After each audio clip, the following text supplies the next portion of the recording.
Hello friends, एक बार फिर स्वागत है आपका हमारे YouTube channel GS exam solution में। दोस्तों, आज के इस वीडियो में हम एसएससी जीडी कांस्टेबल के लिए भारतीय इतिहास से संबंधित महत्वपूर्ण प्रश्नों की श्रृंखला देखेंगे। और आज के इस इतिहास वाले वीडियो में मुगल काल से संबंधित सभी प्रश्न होंगे जो आपके एग्जाम में विशेष रूप से पूछे जा सकते हैं या पूछे गए हैं पिछले साल के पेपरों में। ठीक है, तो आज के इस वीडियो में हम भारतीय इतिहास से संबंधित मुगल काल से संबंधित टॉपिक को कवर करेंगे। तो जो लोग भी नए होंगे चैनल को सब्सक्राइब कर देंगे। मित्रों, अपना प्यार और भरोसा बनाए रखिए जीएस एग्जाम सॉल्यूशन पे। मैं आपके उम्मीदों पे खरा उतरूंगा। तो चलिए आज के प्रश्नों को स्टार्ट करने से पहले दोस्तों, हमारे चैनल को ज़्यादा से ज़्यादा लाइक कमेंट शेयर जरूर करिए। ठीक है, ज़्यादा से ज़्यादा शेयर करिए ताकि ज़्यादा से ज़्यादा इस इतिहास की श्रृंखला को, प्रश्नों को ज़्यादा से ज़्यादा लोग देखें और अपना प्यार और सहयोग भरपूर दें।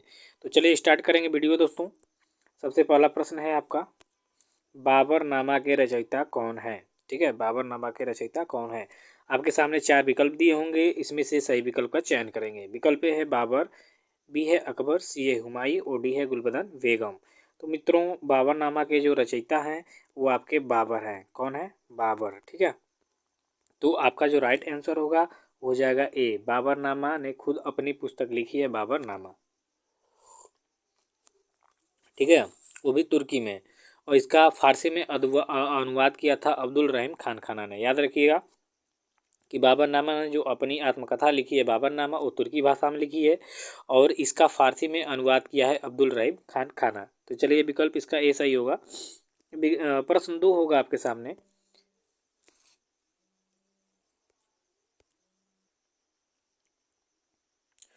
तो दूसरे नंबर का प्रश्न मित्रों आपके सामने, चौसा का युद्ध कब हुआ था? आपके सामने विकल्प चार हैं। ए है 1532, बी है 1539, सी है 1540 और डी है 1542। तो सबसे पहले जानेंगे कि जो चौसा का युद्ध हुआ था किसके किसके बीच हुआ था। देखिए, एक शेरशाह सूरी थे, सूरी वंश के संस्थापक, प्लस एक हुमायूं थे। ठीक है, जो आपके बाबर के उत्तराधिकारी थे, यानी मुगल का मुगल, ये मुगल से संबंधित है, मुगल वंश से। ठीक है, तो इन दोनों में हुई थी चौसा का लड़ाई, जो 1539 ईस्वी में हुआ था। ठीक है, और इसमें आपके जो हुमायूं हैं इनकी क्या हो गई थी, हार हो गई थी और शेरशाह सूरी की विजय प्राप्त हो गई थी। ठीक है, वैसे ही 1540 में फिर एक युद्ध होगा, बिलग्राम का युद्ध, जिसमें हुमायूं हार जाएगा, शेरशाह जीत जाएगा। उसके बाद हुमायूं भारत छोड़ के भाग जाएगा। ठीक है, तो चौसा का युद्ध 1539 ईस्वी को हुआ था शेरशाह सूरी और हुमायूं के बीच, और इसमें हुमायूं पराजित हुआ और शेरशाह विजय हुआ। ठीक है, तो 1539 सही आंसर है इसका। चलिए तीसरे नंबर का प्रश्न है मित्रों कि हुमायूं नामा की रचना किसने की थी? आपके सामने विकल्प है हुमायूं, बी है अकबर, सी है गुलबदन बेगम और डी है अबुल फजल। तो देखिए, हुमायूं नामा का जो आपका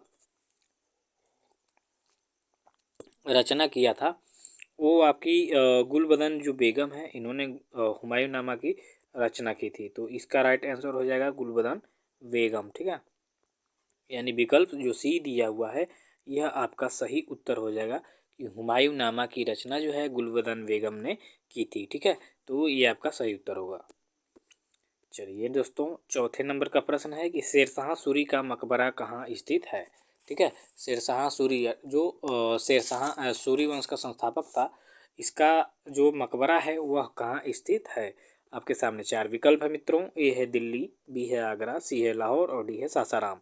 देखिए, शेरशाह सूरी का जो मकबरा है वो आपके सासाराम अर्थात बिहार में पड़ता है। ठीक है, तो विकल्प जो डी है यही आपका सही उत्तर हो जाएगा। पाँचवें नंबर का प्रश्न है मित्रों कि ग्रैंड ट्रंक रोड की मरम्मत किसने करवाई थी? विकल्प है बाबर, सी बी है अकबर, सी है शेरशाह सूरी और डी है शाहजहां। तो मित्रों, ग्रैंड ट्रंक रोड जो है इसका मरम्मत करवाने वाला जो व्यक्ति था वो आपका शेरशाह सूरी था। ठीक है, ठीक है, शेरशाह सूरी ने इसकी मरम्मत करवाई थी। ठीक है, तो विकल्प जो सी है यही आपका सही उत्तर हो जाएगा। चलिए छठवें नंबर के प्रश्न की तरफ। अकबर के बचपन का क्या नाम था? विकल्प ए है सलीम खान, बी है फरीद, सी है खुर्रम और डी है जलाल। ठीक है,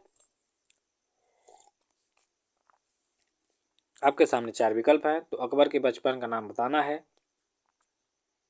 तो अकबर के बचपन का नाम था मित्रों जलाल। ठीक है, इन चारों विकल्प में से जो डी विकल्प होगा अर्थात जलाल, वही सही उत्तर हो जाएगा। चलिए 7वें नंबर का प्रश्न है आपके सामने कि अकबर का संरक्षक कौन था। आपके सामने 4 विकल्प है मित्रों। ए है बैरम खां, बी है खुर्रम, सी है सलीम और डी है मान सिंह। तो देखिए मित्रों, अकबर का जो संरक्षक था वो आपका बैरम खान था। ठीक है, बैरम खान, जिसको बाद में अकबर मरवा देंगे। ठीक है, बाद में इनसे और इनकी दुश्मनी हो जाएगी। ठीक है, तो विकल्प जो ए है यही सही उत्तर हो जाएगा। बाद में अकबर को पछतावा भी होता है। किसी दूसरे व्यक्ति के चढ़ाने पे अकबर इनको मरवाने का प्रयास किया। अकबर तो नहीं ये मारता है, मतलब ये जाते हैं मक्का मदीना तो एक व्यक्ति के द्वारा, एक लड़के के द्वारा हत्या कर दी जाती है। ठीक है, तो बैरम खान जो अकबर के संरक्षक थे वो बैरम खान थे। ठीक है, विकल्प ए जो है आपका सही उत्तर हो जाएगा। चलिए 8वें नंबर का प्रश्न देखिए, पानीपत की दूसरी लड़ाई कब हुई थी। विकल्प है 1556, बी है 1526, सी है 1572 और डी है 1580। तो सबसे पहले आप जानेंगे कि पानीपत की जो दूसरी लड़ाई हुई थी किसके किसके बीच हुई थी। तो देखिए, एक हिंदू शासक थे हेमू और एक आपके अकबर जी हैं। ठीक है, अकबर, यहीं से जो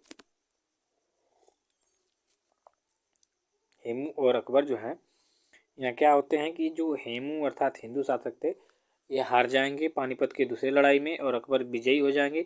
हुआ कब था लड़ाई, तो 1526 को हुआ था। ठीक है, 1556 ईस्वी को पानीपत की दूसरी लड़ाई हुई थी। 1526 में तो पहली लड़ाई हुई थी इब्राहिम लोदी और बाबर के साथ।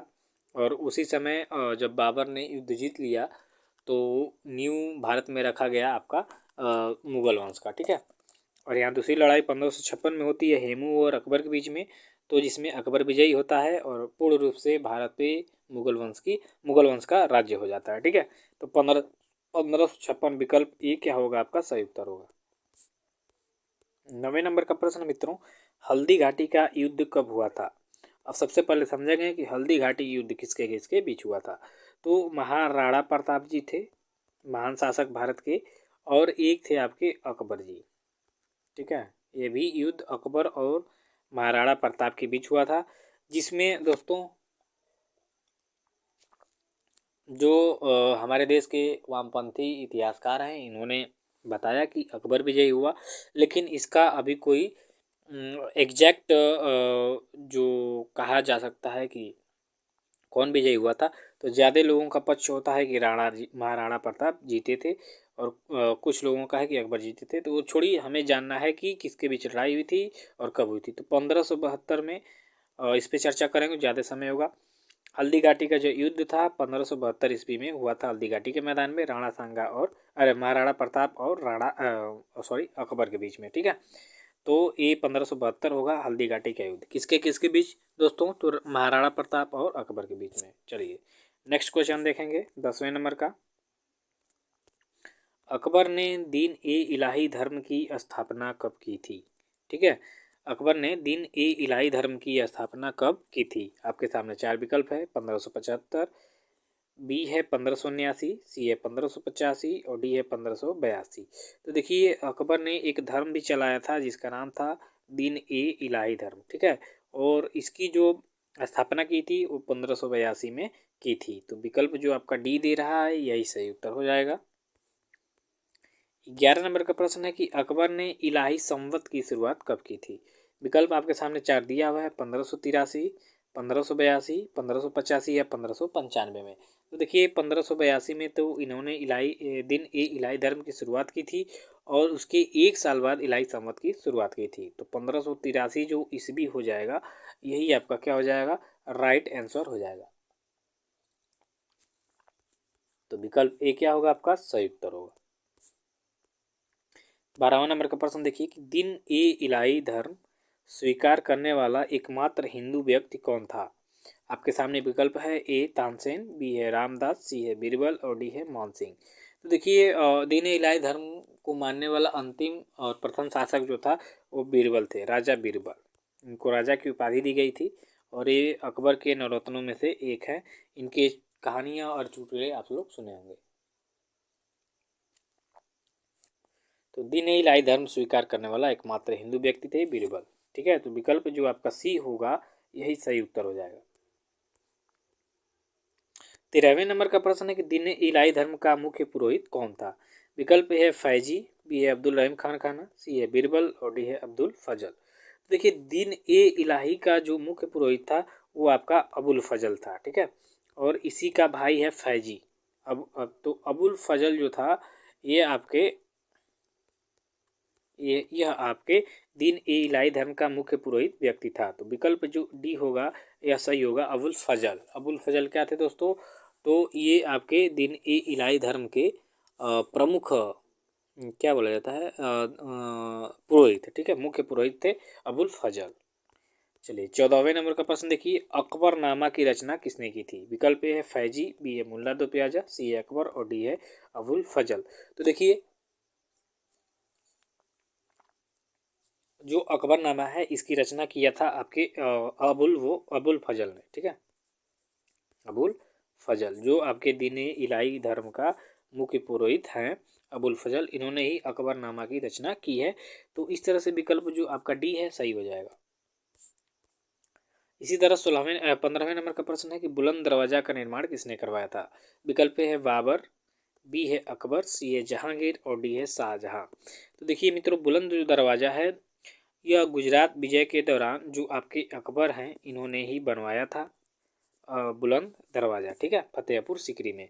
तो आपका जो विकल्प बी है यह सही हो जाएगा कि अकबर ने गुजरात विजय के दौरान बुलंद दरवाज़ा का निर्माण करवाया था। यानी गुजरात विजय के बाद इन्होंने गुजरात पे विजय पाने के बाद इन्होंने बुलंद दरवाज़ा का फतेहपुर सीकरी में क्या कराया था, निर्माण कराया था। और अकबर ने गुजरात अभियान के दौरान ही सर्वप्रथम समुद्र को देखा था, इतना आप याद रखेंगे।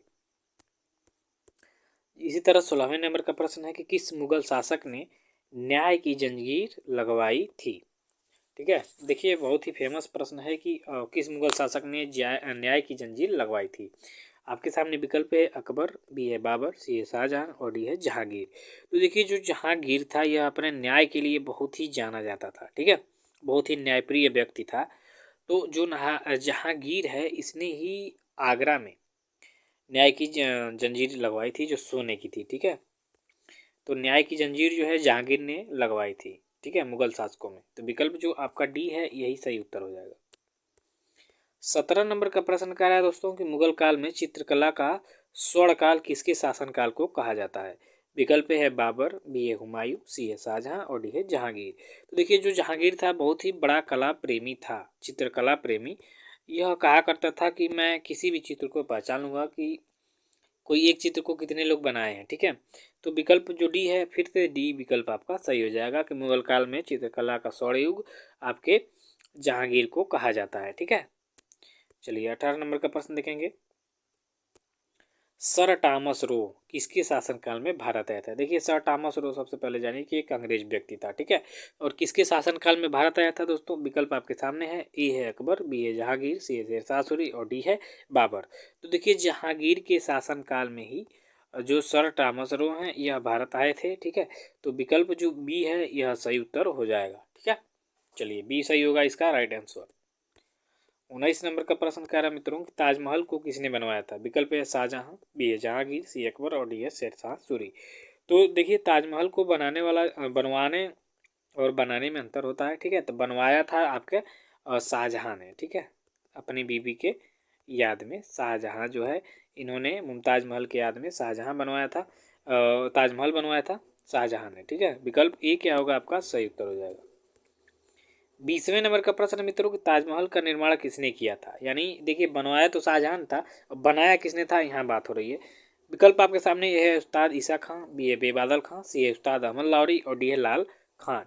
तो देखिए ताजमहल को जो बनाया था, निर्माण किया था, डिजाइनकार था वो था उस्ताद अहमद लाहौरी।